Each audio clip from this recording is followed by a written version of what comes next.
श्री महाप्रज्ञ गुरवे नमः।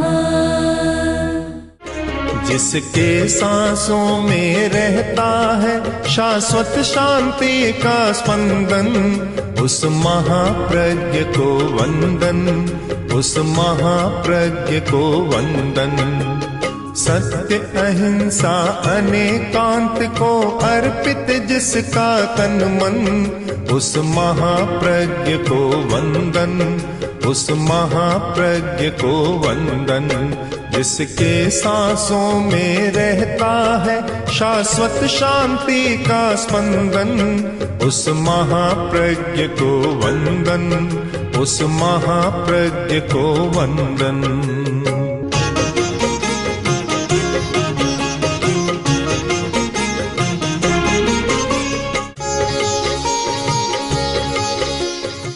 एक गांव में ऐसा प्रसंग बना कि पड़ोसी 5-10 परिवारों में जुड़वा बच्चों का जन्म। तब एक प्रश्न पैदा हो गया कि आजकल ये जुड़वा बच्चे क्यों जन्म लेते हैं। तब एक समझदार आदमी ने कहा कि आज की दुनिया में भय बहुत, आतंक बहुत, डर ही डर है, इसलिए अकेला बच्चा आने से भी डरता है, एक में 2 मिलकर आते हैं। तो 1 और 2 उपनिषद में तो ये कहा गया द्वितीयाद वै भयम। व्यवहार में तो ये कहा जाता है कि अकेले को डर लगता है, और उपनिषद का ये सूत्र है द्वितीयाद वै भयम। जहाँ दूसरा है वहाँ डर होता है, अकेले में कोई डर नहीं होता। तो ये 1 और 2, इन 2 शब्दों के आधार पर बहुत मीमांसा विचारणा हुई है। एक अकेला व्यक्ति है, एक का अर्थ व्यक्ति, और 2 या अनेक का अर्थ होता है समूह, समाज, समुदाय। अब दोनों में संघर्ष भी है, दोनों सापेक्ष भी है, एक दूसरे के बिना काम नहीं चलता। बहुत लंबी चर्चा व्यक्ति और समाज, व्यक्ति और समूह के विषय में होती रही है। हम व्यक्ति को सब कुछ मानकर समाज को गौण नहीं कर सकते, और समाज को सब कुछ मानकर व्यक्ति को भी गौण नहीं कर सकते। दोनों की सापेक्षता ही एक समीचीन सिद्धांत बनता है कि व्यक्ति की अपनी वैयक्तिक विशेषताएं हैं, उनको सामुदायिक नहीं कहा जा सकता। जैसे ज्ञान व्यक्ति की अपनी विशेषता है, यह सामाजिक नहीं हो सकता। संवेदन व्यक्ति की विशेषता है, संवेदना सामुदायिक नहीं होती। किसी के पैर में चोट लग गई, हाथ में चोट लग गई, और कुछ शरीर में चोट लगी, तो दूसरा सहानुभूति प्रकट कर सकता है, पर वेदना को नहीं बता सकता, बांट नहीं सकते, क्योंकि वह संवेदन अपना होता है, उसका विनिमय नहीं होता। सहानुभूति तो होती है। एक विद्यार्थी ने डॉक्टर से कहा कि डॉक्टर साहब, पट्टा दाएं हाथ के मत बांधिए। डॉक्टर ने कहा चोट इसी में लगी है, तब कैसे नहीं बांधूंगा, क्या नहीं बाएं हाथ पर बांध दीजिए। डॉक्टर ने कहा मूर्खता की बात करते हो, चोट लगी है दाएं हाथ पर, पट्टा बंधाना चाहते हो बाएं हाथ पर। बोला नहीं डॉक्टर साहब, मैं ठीक कहता हूँ, मगर इस पर पट्टा बांधेंगे तो मुझे बहुत कष्ट सहना पड़ेगा। क्यों? कि जब मैं स्कूल में जाऊँगा तो मेरे साथी मिलेंगे तो हाथ को झकझोर कर पूछेंगे तुम्हारे क्या हुआ, तो हाथ में बहुत पीड़ा हो जाएगी। इस हाथ को हिलाएंगे, पट्टा बांध दो तो मुझे कोई कष्ट नहीं होगा। तो सहानुभूति होती है, संवेदना और सहानुभूति। अब किसी बीमार को कोई कष्ट है, दूसरे सहानुभूति प्रकट कर सकते हैं, पर वेदना का विभाग नहीं कर सकते। अनाथी मुनि का प्रसंग है कि आंख में बहुत भारी वेदना हो गई, और इतना बड़ा धनी परिवार था, सब कुछ किया, आखिर वेदना का कोई हिस्सा नहीं ले सका। अनाथी ने स्वयं कहा कि सब कुछ था पर मेरी वेदना को कोई भी ले नहीं सका। तो ये नितांत वैयक्तिकता है। ज्ञान वैयक्तिक, संवेदना वैयक्तिक, अनुभव वैयक्तिक, और भी कुछ बातें वैयक्तिक होती हैं, किंतु पदार्थ वैयक्तिक नहीं होता, वस्तु वैयक्तिक नहीं होती। इसीलिए समाज शास्त्र का एक सूत्र भी है कि संपत्ति सारी समाज की होती है।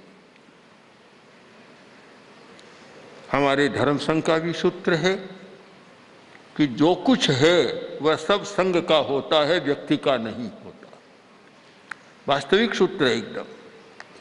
पदार्थ पर किसी का एकाधिकार नहीं हो सकता, ज्ञान पर हो सकता है। एक व्यक्ति इतना बड़ा ज्ञानी है, दूसरा उसका भाई है वह बिल्कुल अल्पज्ञ, ये तो हो सकता है। पर जहाँ धन है तो हिस्सा होगा, तो दोनों भाइयों का आधा आधा होगा, 50-50% होगा। वहाँ यह नहीं हो सकता। यह बहुत बड़ा विद्वान है, इसको तो 90%, और अनपढ़ है, कमजोर है, उसको 10%। यह हो नहीं सकता। अगर होता है तो अन्याय होता है। तो हम दोनों बातों में स्पष्ट रहे कि कुछ वैयक्तिक विशेषताएं और कुछ सामूहिक वस्तुएं, सामूहिक। हमारे धर्म संघ में इसका बहुत अच्छा व्यवहार हो रहा है।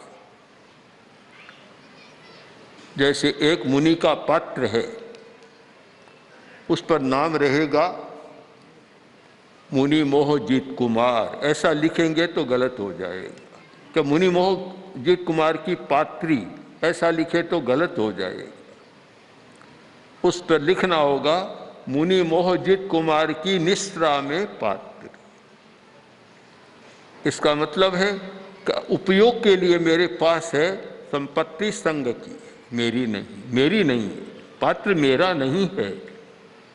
पात्र, उपकरण, वस्त्र आदि जो कुछ पदार्थ है और जो धर्मोपकरण है, उस पर भी मेरा अधिकार नहीं है, मेरा नहीं है।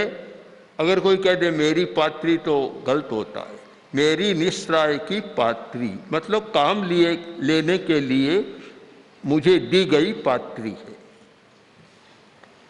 तो इसका अर्थ साफ है कि सामुदायिक और पदार्थ दोनों का संबंध है।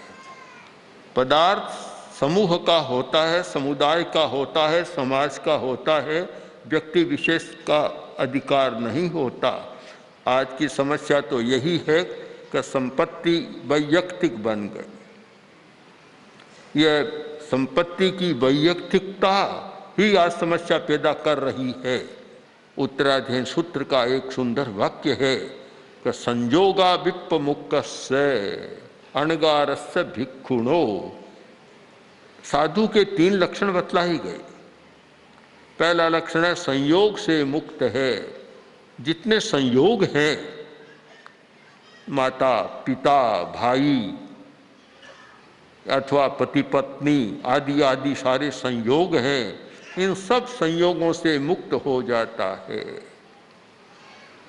हमें भी ध्यान देना है, साधु साधियों को, समण समणियों को ध्यान भी देना है कि संयोग से मुक्त होकर और फिर पारिवारिक मोह की बात मन में नहीं आनी चाहिए। जब संयोग से मुक्त हो गए तो बस फिर संबंध तो उतना ही जितना एक साधु के नाते एक किसी गृहस्थ के साथ होता है। संयोग की बात बीच में नहीं आनी चाहिए और लगाव नहीं होना चाहिए। लगाव हो तो धार्मिक, धर्म का सहयोग दिया जा सकता है, और लगाव नहीं, उनके साथ वैसा संबंध नहीं कि जिससे अपनी साधुता में कोई स्खलना आ जाए। बहुत सारे साधु भी बन जाते हैं, घर को छोड़ देते हैं और फिर धन को इकट्ठा करते हैं और परिवार वालों का भरण पोषण भी करते हैं। यह फिर जनता के साथ अन्याय होता है। हमारी मर्यादा तो यह है कि गृहस्थ से जो ले,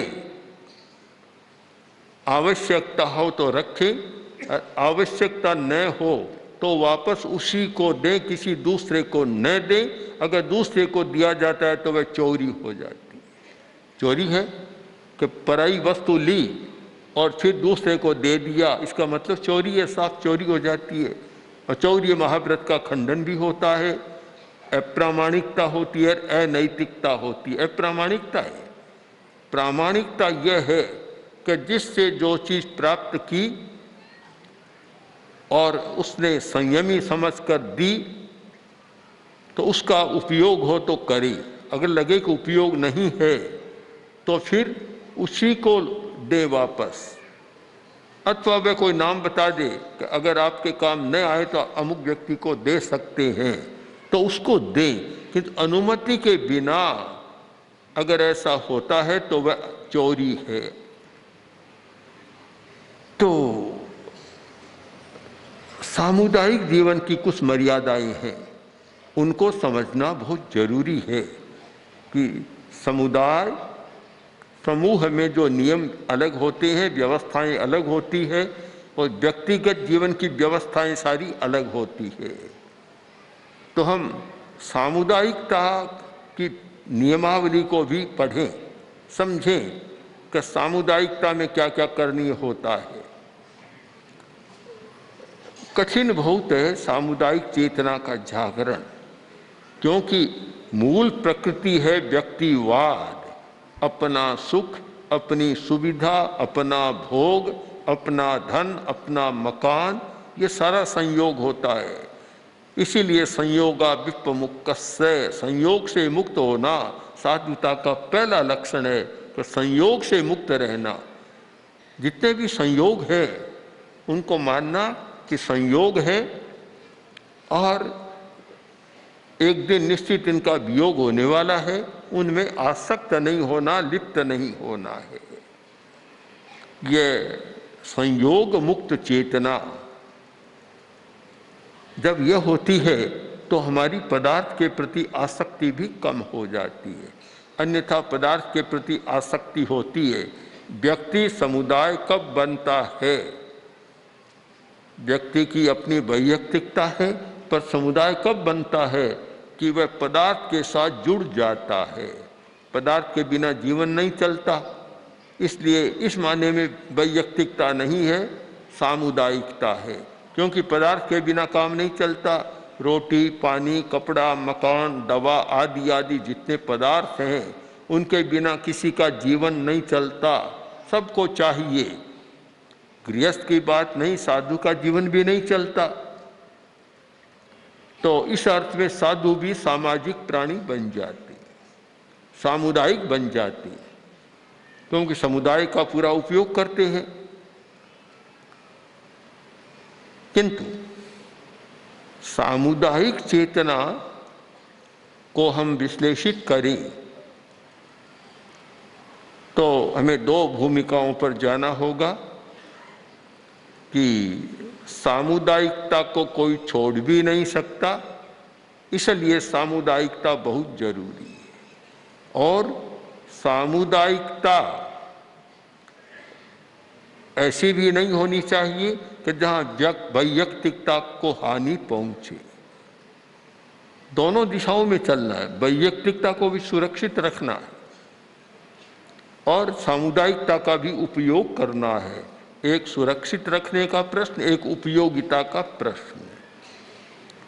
यह हमारी उपयोगिता का प्रश्न है और इसका कारण अकेला व्यक्ति जी नहीं सकता। दूसरों का सहयोग लिए बिना कोई भी नहीं जी सकता, चाहे छोटा हो चाहे बड़ा हो।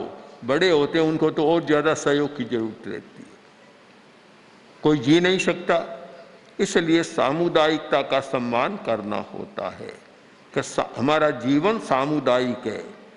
हम दर्शन की भाषा में कहें तो कह सकते हैं कि आत्मा वैयक्तिक है और जीवन सामुदायिक है। आत्मा तो वैयक्तिक है, अस्तित्व सारा वैयक्तिक होता है, किंतु आत्मा अभी तो शरीरधारी है। कोई भी शरीरधारी कोरा वैयक्तिकता की भूमिका पर नहीं जा सकता। शरीरधारी है, उसे समुदाय की, समाज की भूमिका पर भी करना होता है।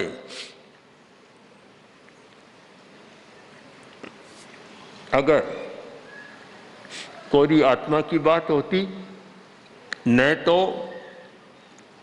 किसी को प्रवचन देने की जरूरत और न किसी को प्रवचन सुनने की जरूरत, सब बस अपने अपने में है। किंतु सामुदायिकता है, जो व्यक्ति जानता है वह दूसरे को बताता है। शिक्षा चलती है, प्रयोग चलता है, पढ़ाई चलती है, व्यवसाय चलता है, एक दूसरे का सेवा सहयोग का भाव चलता है, ये सारे चलते हैं। ये सारे सामाजिक तत्व हैं, यानी सामुदायिक, ये वैयक्तिक नहीं है। तो हमें सामुदायिकता की भूमिका को पूरा समझना है कि जहाँ सहानुभूति, सेवा, सहयोग, सापेक्षता के बिना जीवन नहीं चलता। इसलिए हमें सामुदायिकता का विकास करना है, सामुदायिक चेतना का विकास करना है। जो व्यक्ति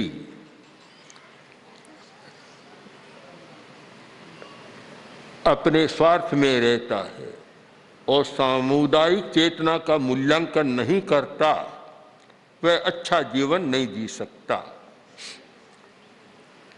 एक व्यक्ति कहता मैं तो साधना करता हूँ और मैं अपने आप में रहूँगा और मुझे किसी दूसरे की अपेक्षा नहीं है, साधना भी नहीं चलेगी। दूसरे का सहयोग लेना पड़ेगा, जीवन में लेना आवश्यक है।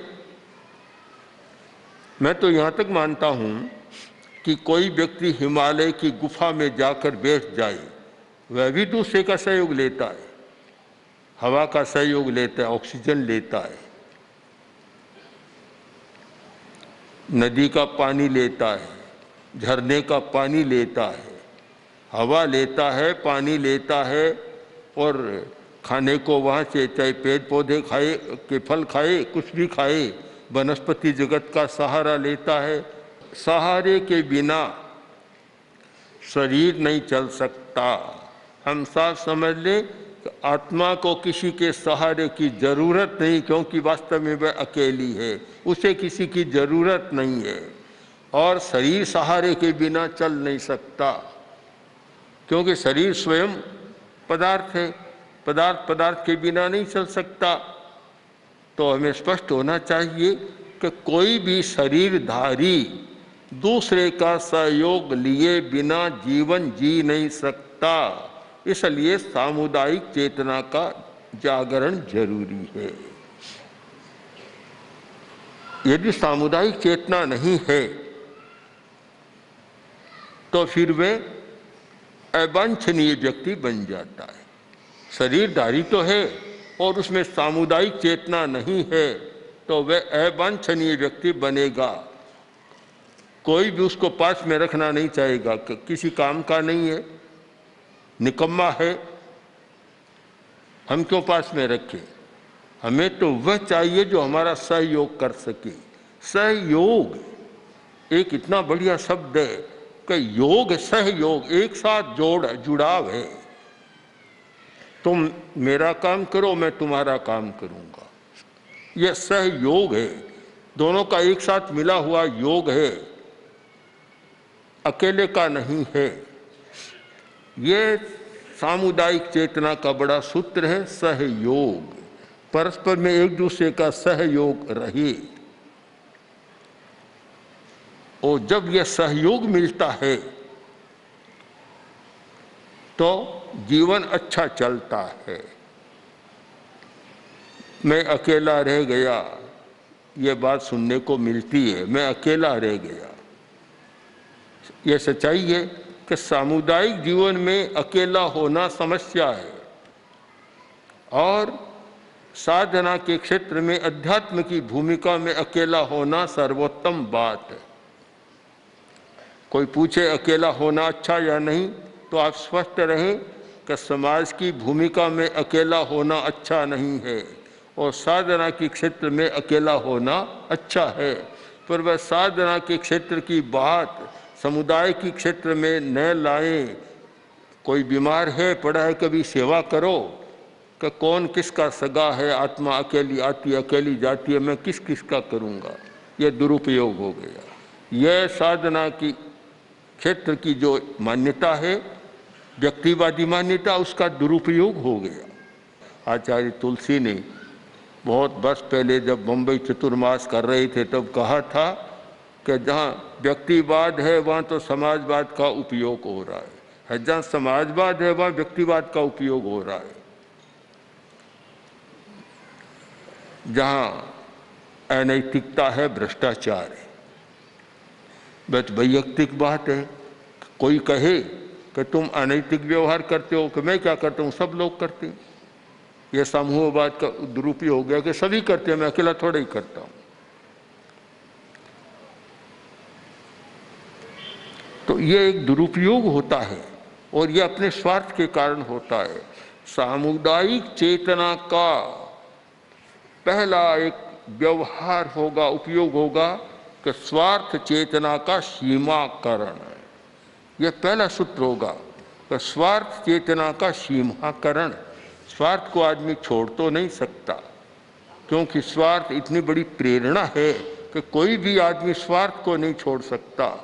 कोई कहे ना कि मेरे मन में कोई स्वार्थ नहीं है, तो मानना ये झूठ बोल रहा है। ये तो हो ही नहीं सकता कि स्वार्थ तो एक स्वतः आंतरिक प्रेरणा है। वो स्वार्थ कोई बुरी बात नहीं है, अपना स्वार्थ अच्छी बात है, पर स्वार्थ का सीमाकरण हो। और सीमाकरण यह है कि अपने स्वार्थ की पूर्ति के लिए दूसरे को हानि न पहुंचाए, दूसरे को चोट न करे, दूसरे के कार्य में बाधा न डाले, तो स्वार्थ कोई बुरी बात नहीं। जहाँ स्वार्थ की सीमाकरण, इसलिए हम कह रहे हैं ना, स्वार्थ का सीमाकरण, असीम नहीं, स्वार्थ का सीमाकरण हो, यह सामुदायिक चेतना का बहुत आवश्यक सूत्र है। जहाँ सीमाकरण न हो कि खुद तो अपना स्वार्थ पूरा करना चाहिए, दूसरों की अपेक्षा रखे। बात बहुत बार मैं कहता हूँ, बहुत जानी हुई बात है कि वे 4 मित्र मिले थे कि आज पिकनिक के लिए जाना है, पिकनिक करना है। तो बोले क्या करोगे, आज तो खीर बनाएंगे। तो एक बोला कि दूध मैं ले आऊँगा, तुम लाओ, क्या लाओगे, कि मैं चावल ले आऊँगा। तीसरे से पूछा तुम क्या लाओगे, कि मैं चीनी ले आऊँगा। चौथे से पूछा तुम क्या लाओगे, कि मैं मेरे भाई भतीजों को खाने के लिए ले आऊँगा। यह स्वार्थ की सीमा का अतिक्रमण है, अतिरेक स्वार्थ है। यह है तब सामुदायिक चेतना जागृत नहीं हो सकती। सामुदायिक चेतना के लिए जरूरी है पहली शर्त कि स्वार्थ का सीमाकरण।